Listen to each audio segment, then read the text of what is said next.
Pemirsa, pemerintah Kota Denpasar mengambil langkah tegas dalam menjaga kebersihan lingkungan, khususnya aliran sungai di wilayah ibu kota Provinsi Bali tersebut. Wali Kota Denpasar, I Gusti Ngurah Jaya Negara menegaskan tidak akan segan menyeret warga yang kedapatan membuang sampah ke sungai ke jalur hukum melalui sidang tindak pidana ringan atau tipiring. Langkah ini diambil guna menciptakan efek jera di tengah tingginya volume sampah sungai yang mencapai belasan truk setiap harinya.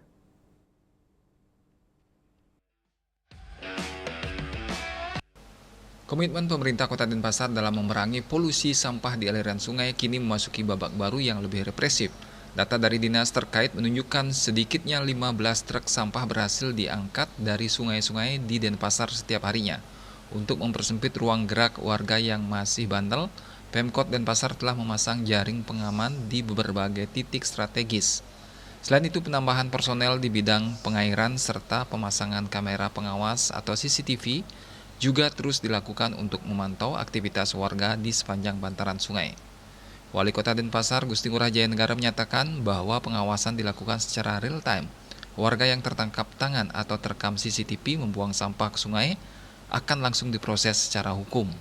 Jelas kami punya komitmen. Sekarang pun misalkan kami menemukan 15 truk per hari sampah sungai. Sekarang kita sudah pasang beberapa titik jaring dan kita menambah tenaga di PU bidang pengairan dan kita juga menambah CCTV. Karena di setiap titik-titik itu ada satgas yang kita mohon maaf kalau ada yang membuang sampah sembarang, kalau tertangkap ya harus kita tipirin. Ya. Ya. Apa itu efektif nanti Pak Wali? Kalau masalah efektif kita kerja dulu, kita kerja minimal harapan kita ini menjadi efek jera. Ya mudah-mudahan sih kalau tahun Bali ini kan rasa ininya pedulinya juga tinggi sesuai dengan prinsip Ruta Kerananya. Mudah-mudahan spirit itu juga bisa menyadarkan kita. Ya, kalau memang dia tidak bisa buang di sungai ini janganlah ke sungai. Kita ada tim respons cepat yang untuk menyelesaikan masalah itu. Kebijakan ini juga diharapkan sejalan dengan spirit kearifan lokal masyarakat Bali dalam menjaga keharmonisan dengan alam.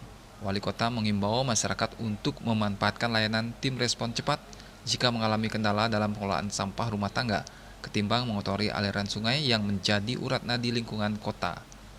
Pemkot Denpasar berharap dengan pengawasan ketat dan sanksi tegas ini, kesadaran masyarakat dapat meningkat demi mewujudkan Denpasar yang bersih dan asri sesuai prinsip Trihita Karana. Ari dan Angkat, Bali TV.